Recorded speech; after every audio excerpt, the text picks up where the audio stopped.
Ngunit ilang minuto lang ang lumipas matapos ang programa na Showbiz Now na ay biglang nagpost ang ina ni Daniel Padilla na si Carla Estrada na walang katotohanan di umano ang balita.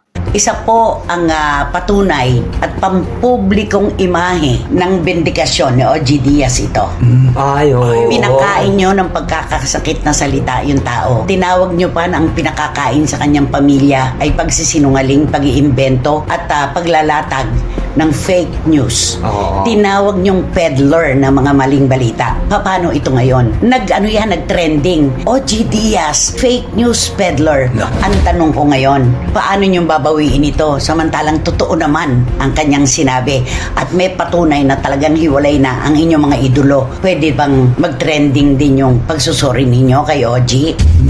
Nakakaawa ang mga Katniel fans pero sabi nga natin walang forever. Pero sa ngayon, kailangan nyo pong tanggapin na tapos na ang kanilang relasyon. Basta kami po, paninindigan namin, hiwalay na po talaga sina Catherine Bernardo at Daniel Padilla. Magising po tayo sa katotohanan na hanggang dito na lamang sila. At yan naman po ay nanggaling sa bibig mismo ng ina ni Daniel Padilla.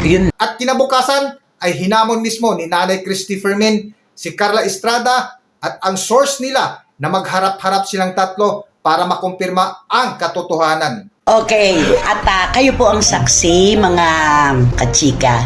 Ilang minuto pa lang po yata ang nakararaan pagkatapos naming ilantad dito sa Showbiz Now na yung aming bomba o pasabog tungkol sa paghihiwalay ni Catherine Bernardo at Daniel Padilla ay nakapag-post na kaagad si Carla Estrada ng kanyang pagde-deny. Ang sabi niya, wala pong katotohanan yan. Hindi po ako nakikialam sa love life ng aking mga anak. Very vague po yung kanyang post. Hindi natin alam kung alin ang pinasisinungalingan niya. Wala bang katotohanan na siya ang naglantad ng paghiwalay ng kanyang anak at ni Catherine o walang katotohanan na hiwalay na?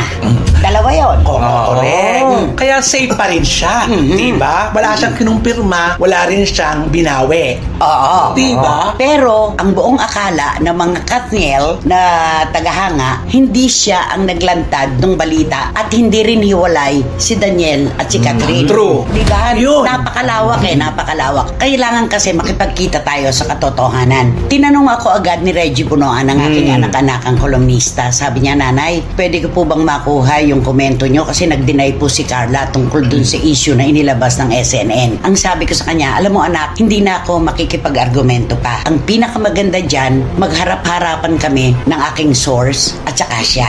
Magkita-kita kami tatlo. Kaya sa panahong ito, hinahamon ko si Carla Estrada para malaman na natin kung sinong nagsasabi ng katotohanan at kung sino ang nag-iimbento lang. Tatlo tayo magharap-harap.